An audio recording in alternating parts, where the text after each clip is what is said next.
베드로후서 3장 14절로 18절 우리 다 같이 함께 읽겠습니다. 그러므로 사랑하는 자들아 너희가 이것을 바라보나니 주 앞에서 점도 없고 흠도 없이 평강 가운데서 나타나기를 힘쓰라. 또 우리 주의 오래 참으심이 구원이 된 줄로 여기라. 우리가 사랑하는 형제 바울도 그 받은 지혜대로 너희에게 이같이 썼고 또 그 모든 편지에도 이런 일에 관하여 말하였으되 그 중에 알기 어려운 곳이 더러 있으니 무식한 자들과 굳세지 못한 자들이 다른 성경과 같이 그것도 억지로 풀다가 스스로 멸망에 이르느니라. 그러므로 사랑하는 자들아 너희가 이것을 미리 알았은즉 무법한 자들의 미혹에 이끌려 너희가 굳센 데서 떨어질까 삼가라. 오직 우리 주 곧 구주 예수 그리스도의 은혜와 그를 아는 지식에서 자라가라. 영광이 이제와 영원한 날까지 그에게 있을지어다. 아멘. 바라봄의 신앙으로 라는 제목으로 우리가 함께 말씀을 나누도록 하겠습니다. 오늘 본문 말씀 14절을 함께 읽겠습니다. 그러므로 사랑하는 자들아 너희가 이것을 바라보나니 주 앞에서 점도 없고 흠도 없이 평강 가운데서 나타나기를 힘쓰라 라고 우리들에게 이야기해 주고 있습니다. 이것을 바라보나니 사랑하는 자들아 너희가 이것을 바라본다라는 것은 무엇을 의미하고 있냐면 바로 앞에 있는 13절입니다. 우리는 그의 약속대로 의가 있는 곳인 새하늘과 새 땅을 바라보도다라는 것입니다. 하나님의 약속하신 새하늘과 새 땅을 바라본다는 것이죠. 새하늘과 새 땅은 성경이 여러 가지 의미로 우리들에게 설명해 주고 있습니다. 그 새하늘과 새 땅은 눈물과 고통이 없는 것으로 우리들에게 묘사되어졌습니다. 뿐만 아니라 유리 같은 바다다라고 묘사되어졌고요. 또는 금은 보화가 깔려 있는 곳, 또는 금은 보화로 세워 지어진 집, 또는 사자와 어린아이가 뒹굴어도 해를 받지 아니하는 곳. 이것이 전부 새하늘과 새 땅, 하나님의 나라에 대하여 천국에 대하여 기록한 말씀들이죠. 그런데 이 모든 말씀은요 묘사입니다. 그것이 진짜가 아니라 그걸 그렇게 묘사하여 우리들에게 설명해 주고 있다는 것입니다. 확실한 것은 그 하나님의 나라, 그 새하늘과 새 땅은 지금의 모습하고는 너무나 다를 것이다 라고 우리는 생각해 볼 수 있습니다. 뿐만 아니라 그 나라를 바라보는 사람과 그 나라를 바라보지 않는 사람 역시도 분명히 다를 것이다 라는 것이죠. 현재와 미래는 분명히 달라진다라는 것입니다. 저는 이 말씀을 이원복 교수가 지은 책의 먼 나라 이웃 나라의 책의 예를 들어서 이렇게 한번 설명해 보겠습니다. 유럽편에 보면은 유럽이라는 나라가 5 부분으로 이렇게 지역을 나눕니다. 그러니까 서유럽이 있고, 그리고 동유럽이 있고, 그리고 남유럽이 있고, 중유럽이 있고, 북유럽이 있습니다. 특히 이 북유럽은 스칸디나비아 반도를 중심으로 한 스웨덴, 핀란드, 노르웨이 같은 나라들, 그러니까 지금으로 얘기하면 아주 풍요로운 나라, 선진국 나라가 있는 반면에 여기는 에스토니아라는 나라도 있습니다.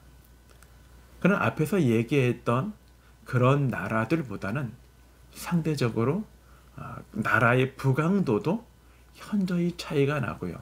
그들의 삶의 현실과 또 형편도 너무 차이가 나는 나라가 에스토니아라는 나라입니다.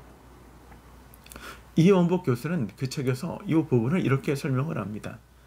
도대체 같은 지역에 있고 같은 환경에 있고 같은 어려움을 겪고 추운 지방임에도 불구하고 어떤 나라는 부강한 나라, 어떤 나라는 그렇지 않은 나라가 된 이유를 이렇게 설명을 합니다. 조상들의 생각의 차이 때문이다 라는 것입니다.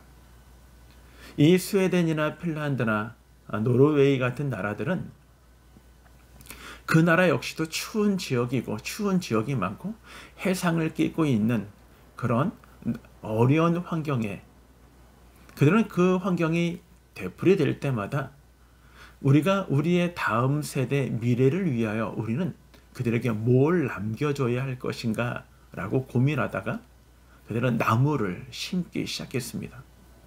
그래서 지금도 핀란드 같은 나라는 종이나 펄프 그리고 나무와 관련된 것들에 대하여 아주 훌륭한 나라, 그것으로 인한 부강한 나라가 되어졌다라는 것입니다. 펄프업이나 제지업이 아주 유명한 나라들이 것이죠. 그런가의 반면에 에스토니아라는 나라는 미래를 생각하지 않고 당장 어려운 현실의 문제, 그냥 먹고 살고 하는 것에 만족하며 삶을 사람으로 말미암아 후대 현격하게 차이가 나는 그런 나라가 되었다라는 것입니다. 저는 이 말씀을 보면서 오늘 말씀을 이렇게 해서 풀기를 원합니다. 우리가 하나님 앞에 올바른 신앙을 갖는다, 재림을 기다리고 재림을 준비한다라는 것은 우리의 미래를 바라보는 우리의 바라봄에 차이가 있다라는 것입니다. 하나님이 우리에게 약속하신 그 약속, 말씀을 나는 어떻게 바라보느냐라는 것입니다. 신뢰로, 믿음으로 그 일들을 바라보느냐, 아니면 그냥 오늘 주어진 우리의 현실에 열심히 살면서 그냥 삶을 살아가느냐라는 차이가 성도가 재림을 준비하는 우리의 삶의 모습에서 분명히 달라진다는 것입니다. 분명히 하나님의 나라, 주님이 임하시는 그때는요, 그 하나님의 때를 바라보며 준비한 사람과 그게 아니라 그냥 이 땅을 삶을 살아가면서 우리의 삶의 필요들을 열심히 준비하는 것과는 분명히 차이가 난다라는 것이 바로 하나님의 나라 안에서 우리의 삶의 질들이 분명히 차이가 날 것입니다. 저는 이 바라봄을 이렇게 한번 볼 수 있습니다. 시편 126편 5절에 보면 눈물을 흘리며 씨를 뿌리는 자는 기쁨으로 거두리로다. 단을 거둘 것이다 라고 이야기를 합니다. 우리가 무엇인가 이 땅 가운데 믿음의 삶을 살아간다는 것은 우리는 주님을 믿는다는 것들에 눈물을 흘리며 우리가 감수해야 할 것들이 분명히 있지만 그런 어려움에도 불구하고 우리의 믿음 잃어버리지 아니하고 하나님 앞에 온전한 믿음의 삶을 살아간다면, 견디고 인내하고 주님 약속 바라보고 삶을 살아간다면 우리는 반드시 하나님의 새하늘과 새 땅에서 기쁨으로 우리의 결과를 누리게 될 것입니다. 그러나 우리에게 주어지는 오늘 현실에 내가 그리스도인으로 당하는 어떠한 어려움과 고난을 뒤로 멀리하고 오늘 우리의 현실의 안락을 먼저 찾는다면 우리는 하나님 앞에서 받을 것이 우리에게는 없게 되어진다라는 것을 오늘 베드로 사도는 우리들에게 이야기해주고 있는 것입니다. 베드로 사도는 재림의 때를 기다린다, 재림의 때를 준비한다는 것은 다르게 표현한 것이 아닙니다. 그분의 약속, 말씀으로 이루어진 그 약속을 내 안에, 내 마음에 두느냐라는 것입니다. 그러면서 요한복음 15장은 우리들에게 아주 적절하게 이 부분을 잘 설명해 주고 있는 것이죠.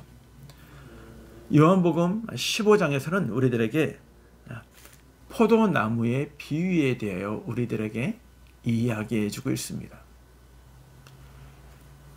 나는 포도나무여 너희는 가지니 내 아버지는 그 농부라 라고 얘기합니다. 아버지 하나님은 농부고 그리고 나무는 예수님이시고 우리는 가지라는 것입니다. 분명하게 우리가 결실을 맺기를 원한다면 우리가 거룩의 결실, 성결의 결심, 아버지 하나님 앞에 참된 신앙의 결실을 맺기를 원한다면 우리는 분명히 예수님에게 붙어 있어야 한다는 것입니다.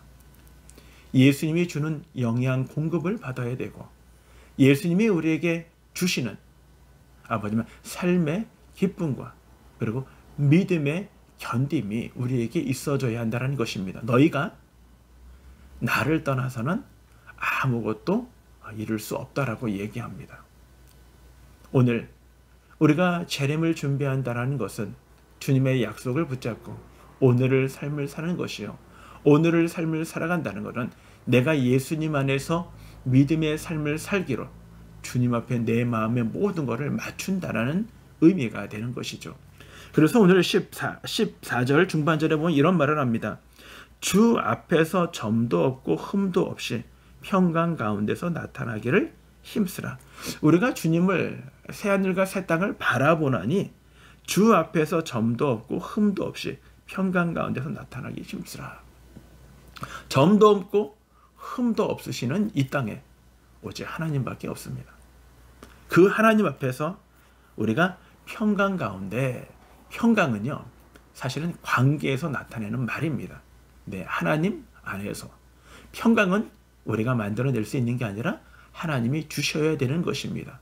흠도 없고 점도 없는 그 하나님이 오늘 우리들에게 흠도 없고 점도 없는 삶을 살아가기를 요구하십니다.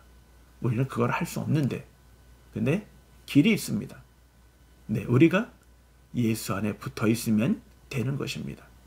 재림의 때 우리가 준비할 수 있는 것은 우리가 하나님의 약속을 붙잡고 예수님 앞에 붙어 있으십시오. 예수님 안에서 생각하십시오.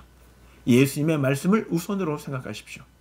그 말씀에 가라는 곳까지 가고 그 말씀이 멈추라는 곳에 멈출 줄 알고 이 땅이 우리에게 주는 것이 아니라 예수 그리스도가 우리에게 허락하여 주신 것, 그것이 우리의 평강을 이루는 하나님의 삶의 시작임을 고백하시고 이 명절 우리가 우리의 부모님들과 다 함께 한 자리에 모일 수 없지만 친지 가족들과 오늘 우리의 가족만이라도 부모님이 우리들에게 베풀어 주신 그 은혜들을 함께 나누어 보고 또한 예수 그리스도의 은혜와 사랑을 자녀들에게 함께 증거하는, 이야기하는 그런 귀한 시간으로 오늘 하루 하나님 앞에서 안에서 삶을 살아가시는 우리 신관교회 모두가 되기를 주님의 이름으로 소원합니다.